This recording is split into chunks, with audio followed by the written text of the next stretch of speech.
आज हम लोगों के द्वारा जो पिटिशनर का जो तीनों केस था उसमें हम लोगों ने आर्गुमेंट कर लिया।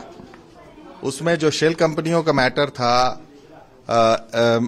चीफ मिनिस्टर के माइंस लेने का मैटर था और अरुण कुमार दुबे का जो मनरेगा स्कैम का मैटर था, वो तीनों जो है हम लोगों की तरफ से कंक्लूड हो गया है। इसकी रिप्लाई जो है senior advocate mister Kapil Sibal साहब और एडवोकेट जनरल दे रहे थे। उसको मिस्टर सिब्बल साहब अपना आर्गुमेंट करे हैं और पार्ट आर्गुमेंट उनका अभी कंक्लूड करना है, तो ट्यूसडे को पुनः इसकी सुनवाई के लिए डेट फिक्स किया गया है। उस दिन सिब्बल साहब ने कहा कि हम कंक्लूड कर देंगे आर्गुमेंट, और उसके बाद जो है जो हेमंत सोरेन की तरफ से जो एडवोकेट अपीयर कर रहे हैं वो लोग अपना आर्गुमेंट एडवांस करेंगे। उसके बाद जो है ईडी के तरफ से आर्गुमेंट किया जाएगा कि क्या उनका स्टैंड है, और इसके लिए माननीय न्यायालय ने ट्यूसडे को रखा है कि ट्यूसडे को फाइनली इसको सबसे कहा गया है कि कंक्लूड करिए आप लोग। लेकिन क्या है कि मिस्टर सिब्बल का चूंकि सीनियर एडवोकेट हैं, बाहर से कनेक्ट हो रहे थे विदेश से, तो उनके द्वारा कहा गया कि हम ट्यूसडे को कंक्लूड कर देंगे आर्गुमेंट, इसी के लिए ट्यूसडे को रखा गया।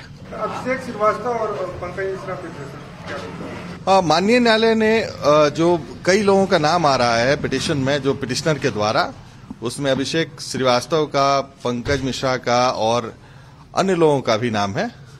तो उसी के बारे में एक चर्चा हुई है कि इन लोगों का प्रोमिनेंटली नाम आ रहा है।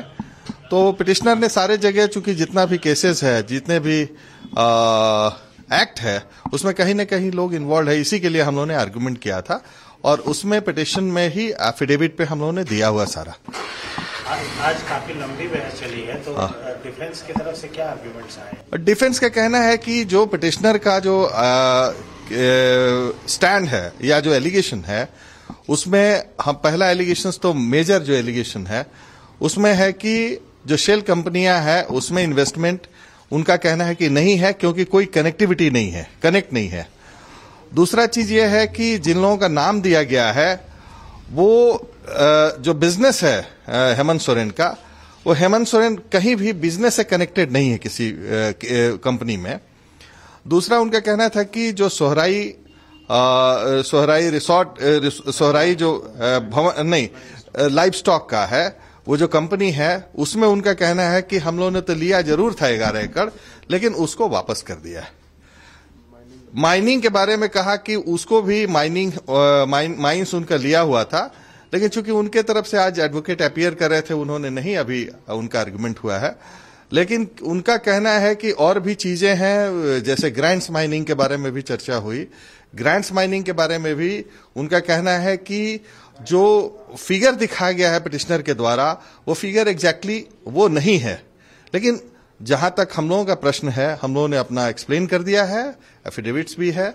उनका जो आर्गुमेंट है उसको माननीय न्यायालय जो है देखेगी और फाइनल ऑर्डर। मनरेगा वाले मामले में स्टेट ने सीबीआई अपोज किया था, किस ग्राउंड पे? आज फिर उस पे वो मनरेगा में जो हम लोगों ने आईए डाला था कि सीबीआई के लिए, तो शुरू में ही हमने प्रेयर किया कि हम जो है उस आईए को प्रेस नहीं करेंगे, क्योंकि ऑनरेबल हाईकोर्ट को अंडर आर्टिकल 226 एम्पल पावर है कि बिना इम्प्लीड किए हुए भी वो यदि ऑनरेबल कोर्ट डिसाइड करती है तो उसको हैंडओवर कर सकती है मैटर को सीबीआई को या किसी एजेंसी को।